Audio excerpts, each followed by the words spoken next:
हम लोग और एक सम के अंदर बढ़ने वाले हैं और ये जो सम है ये मुंबई यूनिवर्सिटी के अंदर में 2023 को पूछा गया है। ओके ठीक है, तो यहाँ पे सम क्या दिया हुआ है देखो, ये जो एक एक मेटल पीस है या स्ट्रेंथ उसका कैलकुलेट करना है, मेटल वायर है, सॉरी मेटल वायर है, उसका स्ट्रेंथ जो है वो कैलकुलेट करना है। तो ये सब वेट दिए हुए हैं, इतने जो वेट है इसके ऊपर उसका ब्रेकिंग स्ट्रेंथ विथस्टैंड होगा क्या नहीं ये देखना है। तो यहाँ पे देखो ये दिया हुआ है और हम लोग को पूछा गया है कि ये 577 केजी वाला एज्यूम मीन में कर लेता हूं तो चलेगा क्या या नहीं चलेगा। तो ये जो है ये हम लोग का म्यू होता है, तो म्यू हो जाएगा, तो ये मैं 577 इसको मैं हाँ बोल देता हूं नल हाइपोथेसिस के अंदर, और अल्टरनेटिव हाइपोथेसिस में इसको ना बोल देता हूं। सिंपल सी बात है। अगर कभी भी ऐसे टाइप के सम आते तो टेबल फॉर्मेशन का तरीका ऐसा ही रहेगा अपना। तो ये मैं पहले लिख के लूंगा, तो 578, उसके बाद 572, ये 570, ये 568, ये 572, ये 570, ये भी 570, और ये हो गया आपका 572, और ये हो गया आपका 596, और ये हो गया 584। ओके, तो अभी मैं करता क्या हूं देखो, अभी इसमें सबसे ज्यादा मेरे को 570 दिख रहे हैं। कुछ भी ले सकते हैं, ऐसे कुछ नहीं है, 78 भी लिख सकते हैं, आपको अच्छा लगता है तो 84 लिख सकते हैं, कोई भी एज्यूम मीन कर लो। लेकिन मैं 570 क्यों, इसमें ज़्यादा है तो जीरो ज़्यादा बनेंगे उससे। तो यहाँ पे देखो 578 माइनस 570 करता हूँ, 578 माइनस 570 कर दिया तो यहाँ पे 8 बचेगा, यहाँ पे 2, यहाँ पे 0, यहाँ पे -2, यहाँ पे 2, यहाँ पे 0, यहाँ पे 0, यहाँ पे 2, यहाँ पे देखो यहाँ पे 570। कभी भी इतना थोड़ा भी अपने को डाउट लगता है तो 596 है माइनस 570 करो, कैल्सी का बिल्कुल यूज़ करो, नहीं तो थोड़ा भी गलत हमें चलेगा नहीं। तो यहाँ पे 584 माइनस 570, तो यहाँ पे हमें 584 माइनस 570, तो यहाँ पे 14 मिल चुके हैं। ओके, तो ये सबसे इम्पॉर्टेंट चीज़ है। इसके बाद हमें इसका क्या करना है, स्क्वायर करना है। पहले इसका समेशन निकाल के लेंगे हम लोग, 8 + 2 -2 0 है, उसके बाद -2 बन रहा है +2, इसके बाद ये 2 0 +2 के बाद डायरेक्ट 26 +26 +14, तो समेशन हमारा बन रहा है 52। इसके बाद यहाँ पे देखो हमें क्या मिलने वाला है, इसका स्क्वायर करो तो ये हो गया आपका 64, ये 4, ये 0, ये 4, ये 4, ये 0, ये 0, ये 4। अभी 26 का स्क्वायर करना पड़ेगा, तो 676 और 14 का स्क्वायर करना पड़ेगा, तो ये हो गया 196। ओके, तो यहाँ पे देखो 64 + 4 + 4 + 4 + 4 + 676 + 196। ओके, तो यहाँ पे मुझे मिल चुका है 954 52। ओके, तो अभी हमें x बार कैलकुलेट करना है। x बार तो हम लोग ने एज्यूम किया था 570, उसको a लिखना है 570 को। ओके, 570 को मैंने a लिख दिया, प्लस समेशन ऑफ डी का समेशन हमें मिला है 52 डिवाइडेड बाय n n हमारा क्या है, तो ये जो सब वैल्यू मिलके जो आया है वो 10 पीसेस है, तो n जो है हमारा 10 है, वो लिख दिया मैंने। तो अभी करना क्या है देखो, 52 डिवाइडेड बाय 10, ये 5.2 हो गए, प्लस 570 ऐड कर देंगे तो ये हो गए हमारे 575.2। Okay, simple. अभी ये कैलकुलेशन होने के बाद हमें बढ़ना है इसकी ओर, ये वैल्यू के निकालनी है। लेकिन मैं हमेशा बोलता हूँ ये वैल्यू आपकी राइट है रॉन्ग है ये कैसे पता चलेगी, तो ये जो वैल्यूज़ है इनकी सम करना है और इसको डिवाइड कर देना है 10। फॉर्मूले की ओर जाना है तो मैं थोड़ा इधर से ही लिख देता हूँ, summation of X I minus X bar the whole square is equal to summation of D I square minus summation of D I the whole square upon N is equal to D I, इसका value क्या आया हुआ है, D I का square, तो ये हो गया आपका 9,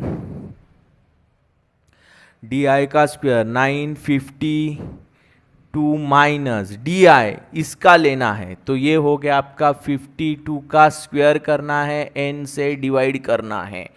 तो यहाँ पे देखो हमें क्या करना पड़ेगा, तो ये हो गया 952 माइनस एक ब्रैकेट और एक ब्रैकेट 52 का square bracket close divided by 10 कर लेंगे, ब्रैकेट क्लोज कर दिया मैंने।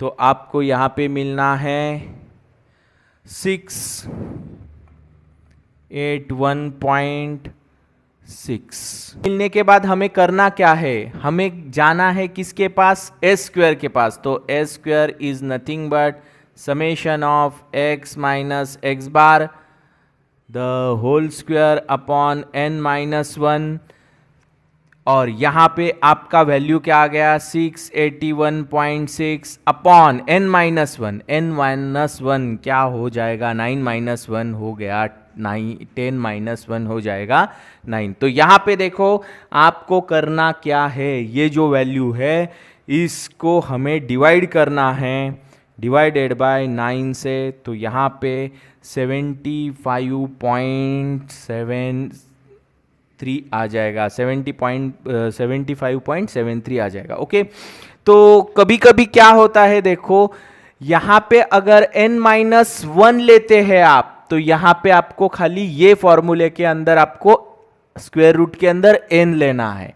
अगर यहाँ पे n-1 लेते हैं तो यहाँ पे आपको n लेना है, खाली n लेना है, मतलब उल्टा लिखना है। ये तो एक तो यहाँ ये रहेगा, नहीं तो ये यहां रहेगा। ओके, तो दोनों भी चल सकते हैं। अगर ये आप इधर लिखते हैं और यहां पे n लिखते तो s का फॉर्मूला भी बराबर है, ये भी फॉर्मूला बराबर है। ओके, मतलब ये भी बराबर है, मैं लिख के दिखाता हूं आपको, x बार माइनस म्यू अपॉन s, ये n-1 भी चल सकता है। अगर ये है तो s square summation of x minus X bar the whole square upon n रहेगा, उल्टा रहेगा। मतलब ये फॉर्मूला यूज करते तो ये यूज करना है t का, अगर ये फॉर्मूला यूज करते तो ये t का यूज करना है, दोनों से भी आंसर सेम ही आने वाला है। ओके, तो अभी ये s स्क्वायर आ गया। अगर मैंने ये फॉर्मूला यूज किया है तो मैं ये यूज करूंगा, t is equal to X bar minus mu upon S square root of this n। तो एक्स बार क्या हो गया है हमारा, X bar is equal to 575.2 mu minus 577। Okay, mu हो गया। ओके, अपॉन एस का वैल्यू अंडर रूट में लिखना है क्योंकि ये स्क्वायर है, तो 75.73 अपॉन n का वैल्यू क्या है, n का वैल्यू 10 है। ओके, तो अभी हम लोग इसका वैल्यू निकाल के लेंगे फटाक से।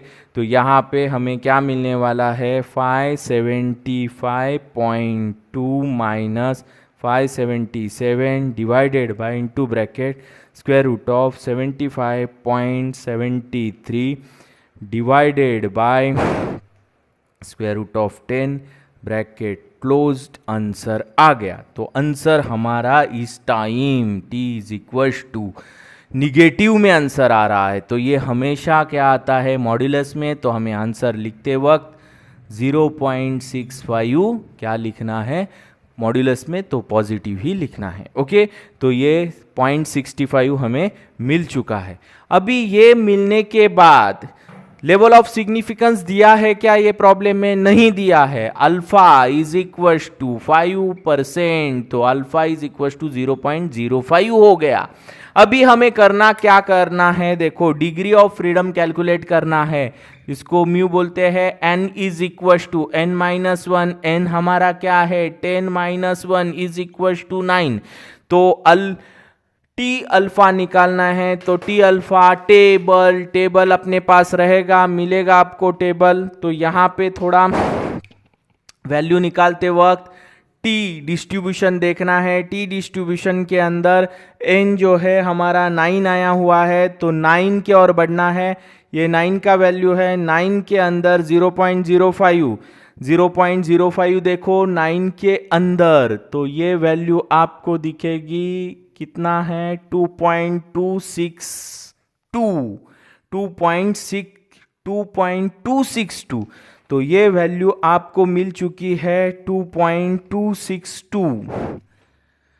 तो क्रिटिकल वैल्यू जो है वो 2.262 ओके है। किसकी ओर बढ़ना है? डिसीजन की ओर। तो डिसीजन लिखेंगे। डिसीजन लिखते वक्त हमेशा टी अल्फा और टी के अंदर कंपैरिजन करना है। तो टी अल्फा हमारा आया हुआ है 2.262 और ये जो है 0.65।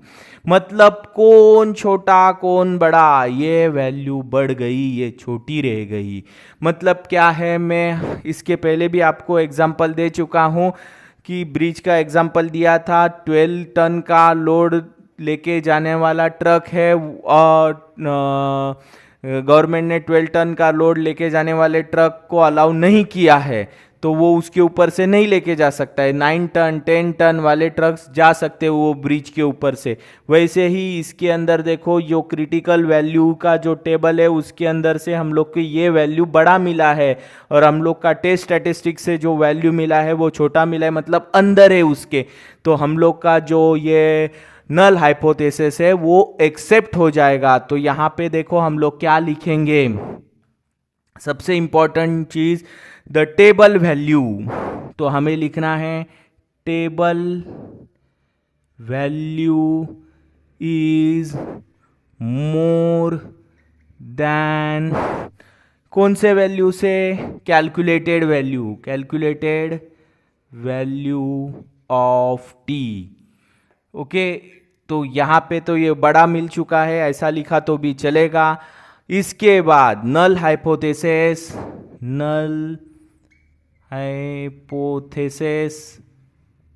इज एक्सेप्टेड और कौन सा रिजेक्ट हो गया? Alternative hypothesis is rejected. तो रिजेक्ट हो गया बंदा। तो हमारा जो ये मीन है, मीन कौन सा मीन है? ये एज्यूम मीन है, जो ये केजी है। The mean is 577। ये चलेगा। ओके, तो ये सम के अंदर लॉन्ग स्टोरी शॉर्ट बता देता हूं। ऐसा प्रॉब्लम आता है तो आपको हमेशा क्या करना है, नल हाइपोथेसिस अल्टरनेटिव हाइपोथेसिस लिखना है, उसके बाद टेस्ट स्टैटिस्टिक्स लिखना है। टेस्ट स्टैटिस्टिक्स के अंदर ये जो टेबल है, अगर ऐसे वैल्यूज दिए जाते हैं तो टेबल फॉर्म करना है। टेबल फॉर्म करने के बाद यही जो हेल्प डेस्क के अंदर मैंने फॉर्मूले लिखे हुए वो हिसाब से जाना है। अगर सिग्निफिकेंस वैल्यू दी है तो उसकी वैल्यू लेनी है, नहीं दी है तो हमें 2 टाइल टेस्ट के लिए generally 5% level of significance assume करना है। क्रिटिकल वैल्यू के लिए डिग्री ऑफ फ्रीडम निकालना है, वो टेबल के साथ टी टेबल मैच करना है। स्मॉल सैंपल टेस्ट है तो और वो वैल्यू जो है वो टेबल वैल्यू से बड़ी है छोटी है वो देख के आपको डिसीजन लेना है। ओके, अगर मेरे वीडियो आपको अगर अच्छे लगते हैं तो लाइक और शेयर ज़रूर करना, और थैंक्स फॉर वॉचिंग माय